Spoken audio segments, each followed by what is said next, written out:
I have an idea. So, what if we go out in the east field to the mesa and bombard it with a signal that we can easily measure?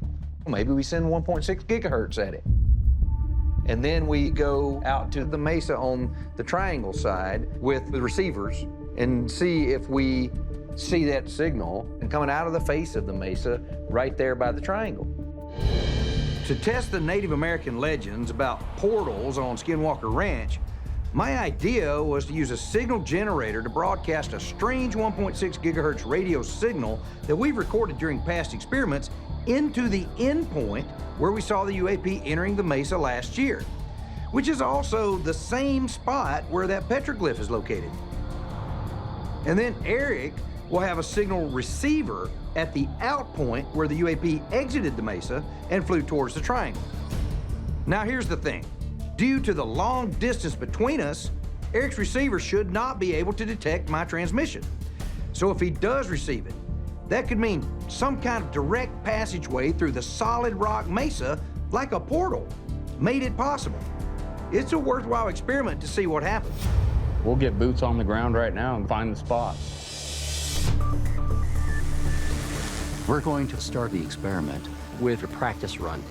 Jim Royston will be flying his LiDAR drone between the in and out points of the mesa. The question is whether the LiDAR, the GPS, or the drone itself will detect any strange readings or interruptions along the way.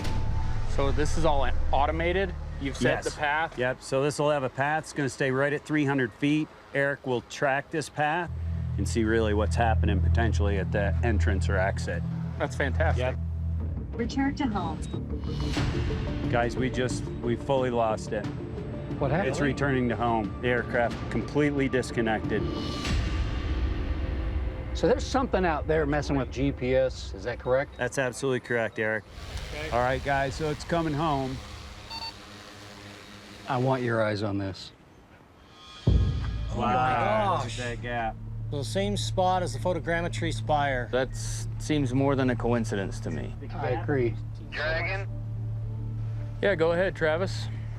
Right when the drone flew through the spire, You know the photogrammetry anomaly? As soon as it flew through there, we got a big spike in the RF spectrum near 1.6 gigahertz, and as soon as it flew out, it went away. Well, that correlates with what we saw with the real-time data that Eric was taking off of the LiDAR drone. All right, so we really need to repeat that and see if it occurs again. I agree. All right, Travis, go ahead and start broadcasting. I'm at 1.6 Gigahertz, and I'm starting broadcasting in 3, 2, 1. we are broadcasting. Why did I just see peaks come up? Wow. Yeah. Can you tell him to turn it off again? Hey, Travis, do you mind turning that off? Copy that. We're going to turn it off in 3, 2, 1. It is off. Whoa. Yeah, so we are picking up when he's turning things on and off. Hey, Travis, this is really interesting. We definitely had some signals that correlated with your countdown. Then you guys are picking up signal through the mesa. We shouldn't be. Now let's have him turn it on again. Okay, can you go ahead and turn it back on again? It is on. Now, normally, we should get absolutely nothing through the rock. Our little RF signal generator is just not strong enough to be detected over the distances involved, especially with a big mesa in the way. There appears to be something connecting these two locations in the East Canyon area and this area that's facing the triangle. Hey, Travis, we're gonna go ahead and fly the drone mission. And see if we pick anything up. Copy that.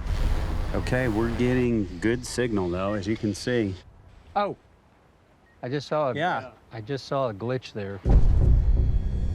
Yeah, this time on ascent, it looks like it was headed off towards the south, even though I know it went just straight up. It was really strange when the GPS device on the drone that Jim Royston deployed collected data indicating that the drone flew to the south because they saw it lift straight up off the ground. So what was redirecting that data, and could it have been related to the communication signal that I had detected? There we go. Control interference again. Similar spot, right? I want your eyes on this. Just look right there. Oh my gosh. That gap. We've run into interference in that spot before. There's a gap in the data, right, where he called out controller interference. It's crazy. Now, the guys in there are getting ready to break down over here and call it a day. All right, man. All right, I say we break down. In the moment, this experiment definitely indicated that there is some kind of phenomenal connection between the east field, or endpoint, and the outpoint near the triangle. So what could that connection really be? And also, why did we detect a possible communication signal during this experiment? Hey, Eric. Hey, What's going on? you're gonna like this. So I want to take us to the high-speed video footage that you guys got out in the Eastfield Canyon area. Oh, yeah. Yeah, so we were sitting right in front of the petroglyph. I created this filter so that I could bring out some of the detail. Okay, so this is on the high-speed camera. It's looking straight at the triangle. Yes. So we've got an event here. Oh, wow, what is that? Is that the drone? This is moving a lot faster. Wow, what is that? Let's dive in on that. So this is the contrast enhancement. All right. We have the original footage here we're going to take a look at. We've got something going on over here. Yeah, there it is up There there. it is. So let's just watch this thing move.